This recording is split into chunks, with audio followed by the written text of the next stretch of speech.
Nesse vídeo eu vou trazer para vocês uma informação relacionada a B3, um comunicado ao mercado de Petrobras, duas informações envolvendo o Santander, um comunicado ao mercado de Semig, uma informação relacionada a Cielo e uma informação relacionada a Copel. Então vamos ao vídeo. Salve, salve, investidores! Como é que vocês estão? Sempre lembrando que antes de continuar você clica no botãozinho vermelho de inscrever-se para ajudar esse canal, tá bom? E olha, a B3 ali acabou inflando o volume de fluxo de estrangeiro na bolsa em 2022 em 42%.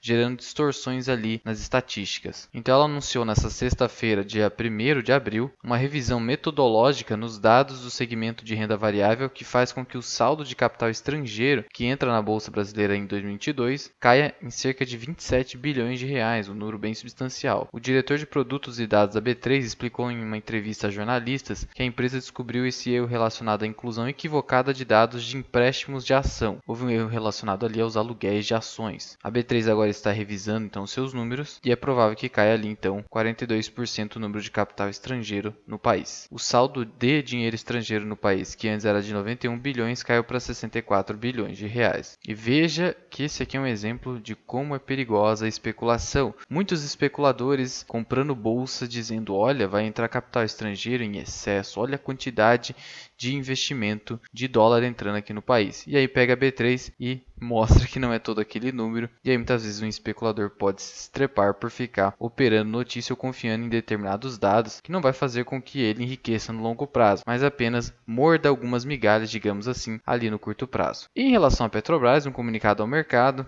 sobre nova descoberta de petróleo no pré-sal. Então a Petrobras informa ali que descobriu uma nova acumulação de petróleo no pré-sal na porção sul da Bacia dos Campos. O poço do Alto do Cabo Frio Central-Noroeste está localizado a 230 km da cidade do Rio de Janeiro, em profundidade d'água de 1.833 metros. Esse bloco Alto de Cabo Frio Central foi adquirido ali em outubro de 2017, na terceira rodada de licitação da Agência Nacional de Petróleo, Gás Natural e Biocombustíveis, que é a ANP, sob regime de partilha de produção, tendo Pré-Sal Petróleos S.A. como gestora. A Petrobras é operadora do bloco e detém 50% de participação, em parceria com os outros 50% com a empresa BP Energy do Brasil Limitada. E aqui está a representação gráfica da localização. Chega a tocar aqui em Arraial do Cabo, ali no Rio de Janeiro, e vai se estendendo aqui até a Bacia dos Campos. Ali foi encontrada uma nova fonte de petróleo. Em relação ao Santander, uma informação aqui de que ele é o primeiro banco privado a financiar imóveis na planta. Essa modalidade de financiamento até então só estava disponível ao Banco do Brasil e à Caixa Econômica. O Santander é o banco inteiramente privado pioneiro nessa linha de financiamento. O financiamento vai envolver ali a faixa 3 do programa Casa Verde Amarela, ou seja, para famílias com renda entre 4 a 7 mil reais. A modalidade já está disponível para 2 projetos imobiliários em São Paulo e Belo Horizonte, somando 463 moradias. O financiamento terá ali uma taxa de juros de 9,49% mais taxa referencial, está zerada, né? Então dá mais ou menos 9,5% ao ano. Isso porque a taxa de juros hoje está alta, porém só será possível financiar imóveis construídos por empresas que tenham alguma parceria com o Santander, tá? Tem que ter um convênio com o Santander ali. Interessante, isso mostra que mesmo os bancões têm ainda muito a inovar no mercado. E se esse tipo de operação der certo, começar a aumentar as receitas do Banco Santander, é óbvio que os outros bancos privados darão um jeito de se posicionar também nesse segmento. E ainda em relação ao Santander, ele estaria já a caminho de bater todas as suas metas, todas as suas projeções de guidance em 2022. Então, o Santander disse nesta sexta-feira, dia 1º de abril, que está no caminho certo para atingir sua meta de lucratividade de 2022 e manteve suas metas de médio prazo graças ao sólido desempenho nas Américas e a recuperação na Europa. Principalmente Américas aqui, grande responsável por batimento de metas lá do Banco Santander.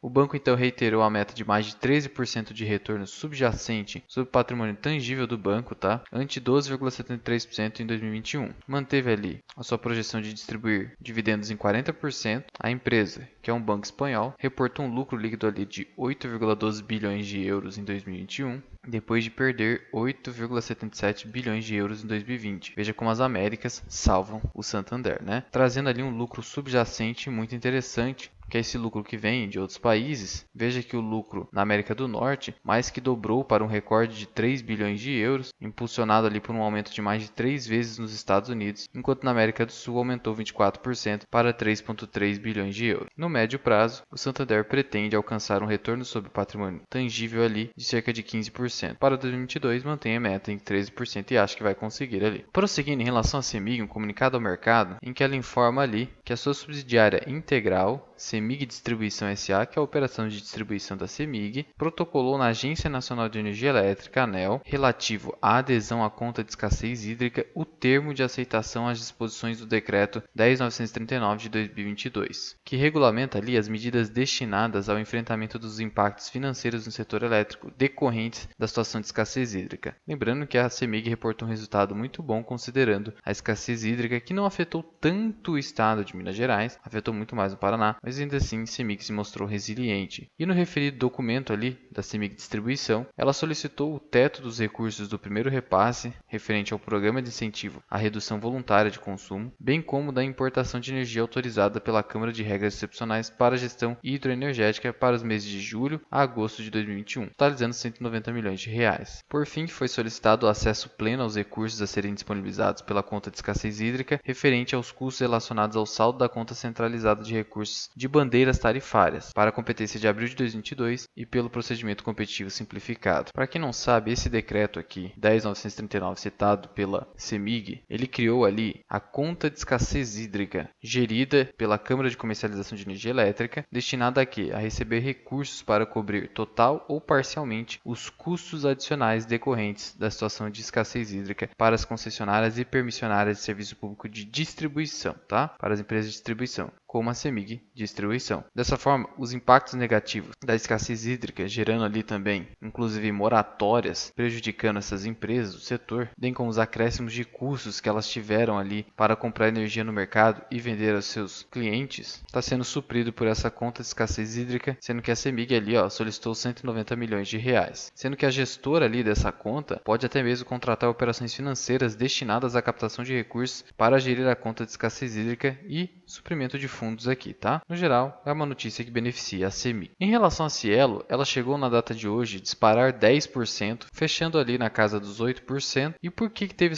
toda essa disparada de Cielo, sendo que ela não soltou nenhum fato relevante? E é provável que, por conta disso, a CVM ou a B3 venham investigar por que de tanta oscilação assim, tanta alta na companhia. Mas a explicação inicialmente do mercado é por conta do arrefecimento da curva de juros futuros e inclusão da companhia na carteira recomendada mensal do BTG Pactual. Provavelmente é por conta dessa recomendação, BTG consegue manipular o mercado, né? E lembra que eu trouxe aqui no canal um vídeo com um corte do Barsi demonstrando essa manipulação de preços pelas casas de análise e bancos de investimento, especialmente com relação a Cielo, em que eles diziam que Cielo valia na época 3 e pouco, 3,50 e recomendava venda no papel, quando o papel estava lá nos 2,50. E hoje aqui estão recomendando compra mesmo com o papel já acima da casa dos R$3. É assim que funciona. Veja, não só o BTG, como também a Vitrel, dizendo que a ação está muito descontada, gostaram do balanço que foi apresentado. Para Genial Investimentos, a Cielo superou as expectativas do mercado. Então veja que hoje o pessoal está comprando muito Cielo aí, especulando no papel. E a grande verdade é que eles já compraram o papel lá atrás, recomendando venda justamente para que eles acumulassem a um preço muito baixo e agora estejam se beneficiando dessa alta aí. Então cuidado com manipulações de preços advindas de recomendações de bancos de investimento e casas de análise. Pense muito bem antes de simplesmente seguir uma recomendação. E em relação à Copel, ela ampliou ali a sua rede elétrica inteligente, sendo que ela começou a instalação ali de medidores inteligentes em mais de 7 municípios da região centro-sul do Paraná. Por meio do programa Rede Elétrica Inteligente, o investimento é uma troca tecnológica sem custo algum para o consumidor e sem mudanças na conta de luz. Então não tem nenhum acréscimo nem na conta de luz ali do consumidor paranaense. São 7 municípios ali. A Copel Distribuição informou que com o novo sistema, a leitura de consumo passa a ser remota, o que facilita o controle de toda a rede elétrica. Vai até baratear no longo prazo para a Copel, desde a subestação até o consumidor final. Além disso, o consumidor terá autonomia para monitorar o seu uso de energia por meio do aplicativo da Copel para celular. Olha só que interessante. Os 7 municípios que serão abrangidos aí pelos medidores inteligentes remotos completam a primeira etapa do programa, que está em implantação em 73 cidades da região Centro-Sul, Sudoeste e Oeste do Paraná, com investimento de R$ 252 milhões de reais, com benefício direto a 1,5 milhão de paranaenses, totalizando 462 mil unidades consumidoras. Até o momento, a Copel já substituiu 300 mil equipamentos e até metade do ano a expectativa é que sejam 390 mil medidores inteligentes. E esses municípios são Candói, Espigão Alto do Iguaçu, Reserva do Iguaçu, Cantagalo, Marquinho, Virmonde e Porto Barreiro. Desses aqui eu só conheço Cantagalo, para ser sincero, tá bom? E olha que eu moro aqui no Paraná já há algum tempo. Interessante a Copel aí, com esse projeto que além de estar de acordo com as práticas ESG de sustentabilidade, vai promover economia para a companhia no médio e longo prazo, além de promover ainda mais satisfação dos consumidores. Muito interessante. Mas já vai deixando aqui nos comentários. O que você achou dessa alta das ações na Cielo na data de hoje, hein? Vocês acharam que foi manipulação de mercado? Conta aqui pra mim da Mirai. Muito obrigado por ter ficado comigo até aqui. Eu sou o Luan, esse que é o canal Mirai Investing. Até o próximo vídeo. Fui!